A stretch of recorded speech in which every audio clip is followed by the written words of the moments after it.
My controlling fiance invited my sister, who I went no contact with 10 years ago, to our wedding and told me to make amends with her. So I walked out of the wedding and cancelled everything. Hi, 28, male, got engaged to my girlfriend of 3 years, 26, female, a few months back, and we were supposed to get married 2 days ago. My girlfriend was a normal and pretty laid-back person before we got engaged. But as soon as she got the ring on her finger, she became this controlling and stubborn person who was unwilling to listen to anything I said. She was the one who planned the entire wedding and didn't take any of my opinions into consideration and did whatever she pleased. She invited whoever she wanted to, even my guests, including really old friends of mine who hadn't spoken to me in ages. I told her several times not to invite them since it'd just be awkward for everyone involved. But she was convinced that everyone who's ever known me needs to be invited. So eventually, I just gave up trying and let her do whatever she wanted and just hoped that this new side of hers would go back into hiding once we got married. She'd always had control issues even before I met her. That's what my friend told me, who was the one who introduced me to her, but I hadn't imagined anything this bad. She needed to be the one running the show at all times, and everything she said had to happen, or else she'd lose her mind over it. I dealt with it for the few weeks leading up to the wedding without a word since I did love her. But then she did something absolutely unforgivable. While we were making a list of people to invite a few months ago, my fiancé had asked me about my sister. I was a little shocked because I told her very clearly a few months into our relationship that I'd gone no contact with my sister 10 years ago and hadn't heard from her since, which is the way I want it to be. She'd met my family 6 months into the relationship. And when she'd seen the multiple family photos on the walls, of course, she'd asked me who the identical girl standing beside me was in all my childhood photos. And I'd had to tell her about my estranged sister. My twin sister, 28 female, and I went no contact 10 years ago over an incident that changed my life for the worse. My sister and I weren't friends growing up. Although it'd be easy to be misled by the pictures since we looked like two happy kids, constantly hugging and smiling, but that was only for the sake of our parents. But behind the scenes, we'd constantly be at odds over every little thing. It wasn't even the cute little sibling rivalries that most people might be thinking about right now. We didn't love each other deep down. We straight up hated each other and tried our very best to one-up the other all the time. This didn't stop until we hit high score, and I ended up scoring better than her on my stats. She was furious about it and refused to even look at me for days after that, which was fine by me, and I felt like I'd beat her once and for all. Little did I know that the worst of it was yet to come. A few weeks later, it was time to see what colleges we'd been accepted into. Both my sister and I were straight A students, so we expected to be accepted into all the colleges that we applied to. My first choice was Yale, and hers was Princeton. I hadn't even considered applying to Princeton simply because I thought that if she'd be there, I would not want to end up at the same place. But my friends had convinced me to apply at the very last minute since I couldn't base decisions about my future on something as petty as whether my sister would be going to the same place. And it was about time that we let go of this silly rivalry. So I'd applied anyway. I'd made a huge deal of not applying to Princeton and had even rubbed it in her face at dinners. So when I changed my mind and did end up applying, I stayed quiet about it because it'd be pretty embarrassing to go back on my word after I'd been so dramatic about the whole thing. And to make matters worse, even my sister had said that she hadn't applied to Yale for similar reasons, probably to get back at me. But I don't suppose she'd gone back on her word. Anyway, eventually, I ended up getting accepted into both. And then while my sister did get accepted into Columbia, she didn't get accepted into Princeton. It was a huge blow for her since she talked about nothing apart from going to Princeton ever since senior year started. And I could tell that it was only going to get worse once she found out that I'd been accepted. And as it turned out, I was right. I planned on keeping my acceptance to Princeton a secret because it wasn't like I was going to go and my sister didn't need to know. I wasn't scared of offending her, but I just didn't want any extra drama before I left for college. But I guess my parents had found out about it somehow. They'd probably gone through our mail. Anyway, my mom decided to throw us both for a surprise party that very afternoon with the names of all the colleges written in frosting on our cakes. I didn't know anything about it. If I had, maybe I would have done something to prevent it. As soon as my sister saw Princeton on my cake, she scoffed and said that I hadn't even applied, but I think she must have guessed from my face what the truth was. She began screaming in my face about how I'd ruined her life and stolen her future from her while I tried to explain that I had no idea that she wouldn't get accepted and didn't mean to do this to her. But, of course, given our history of competition and rivalry, that was sort of hard to believe even though I truly did feel bad about what had happened.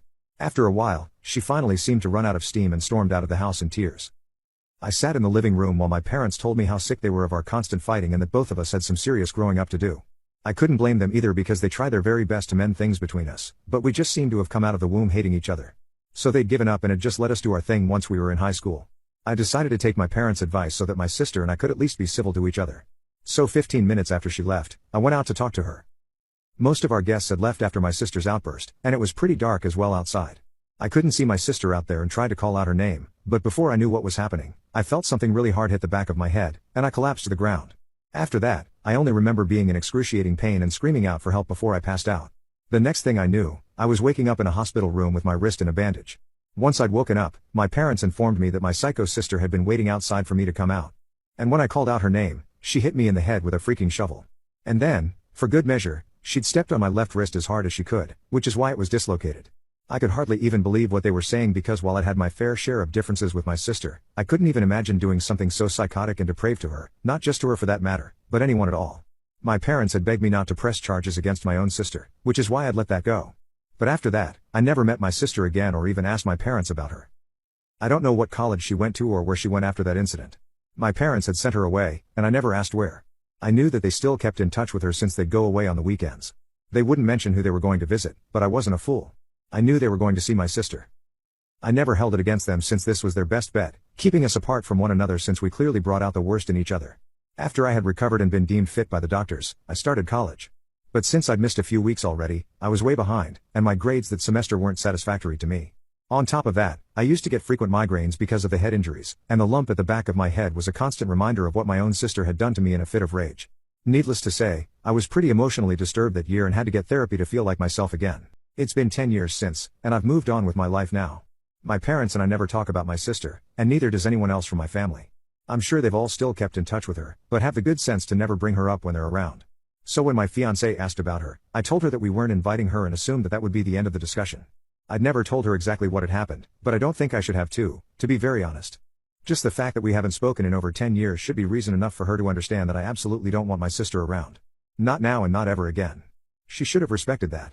But she started hounding me and didn't stop for days until I snapped at her and told her that if she brought my sister up again, then I'd call off the whole wedding.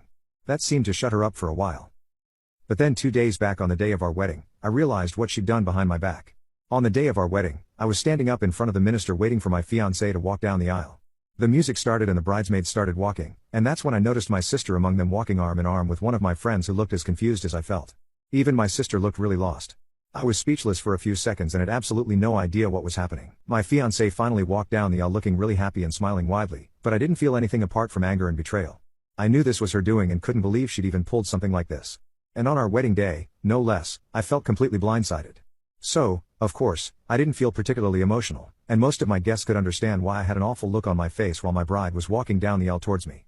When she was finally standing across from me still sporting that smile, I didn't waste a second and asked her why my sister was there when I categorically told her not to invite her under any circumstances.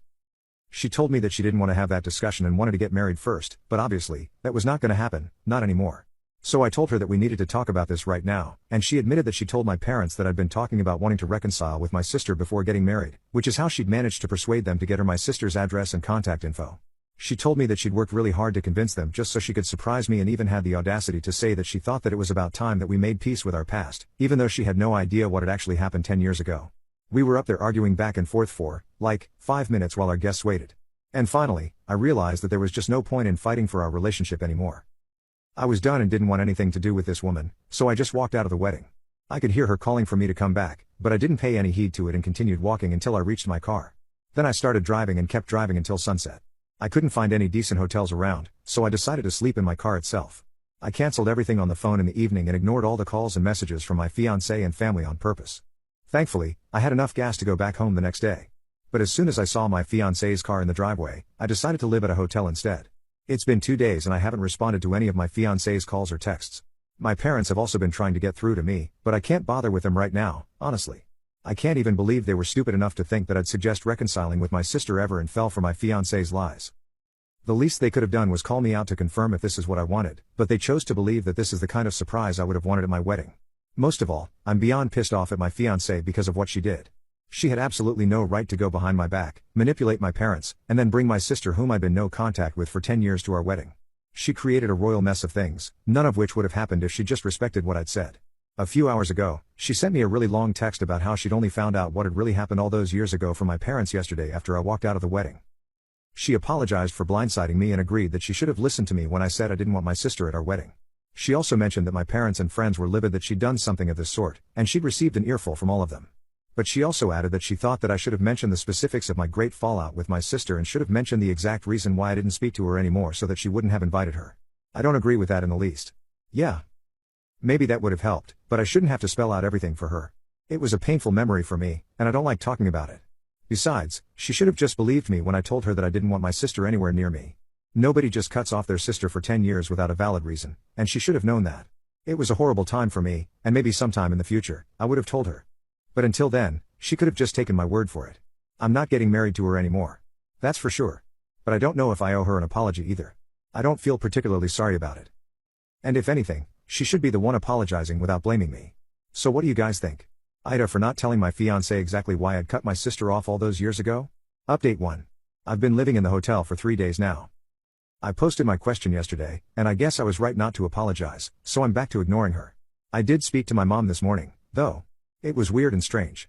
But she told me that she was terribly sorry for what had happened and that she should have known that I'd never want my sister around. She explained to me that my fiancé had gotten in touch with them a few weeks ago and had pretty much been trying to convince them for weeks before they agreed to give out my sister's information.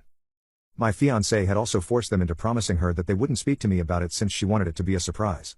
And in hindsight, they do think that it was a stupid decision on their part. I'm glad that they realized that and apologized for it too. I'm not sure if I feel like forgiving them just yet since I'm pretty torn up about my feelings right now, but eventually, I guess I will forgive them, just not now. I'm planning on going back home in a few days, but I have to make sure that my fiancé isn't there when I get back. Obviously, she'll be the one moving out since the house is actually mine. I'll give her enough time to pack up and move out, which is more than what she deserves. Anyway, this relationship is definitely over now, and I'm honestly just relieved. Thanks for your support.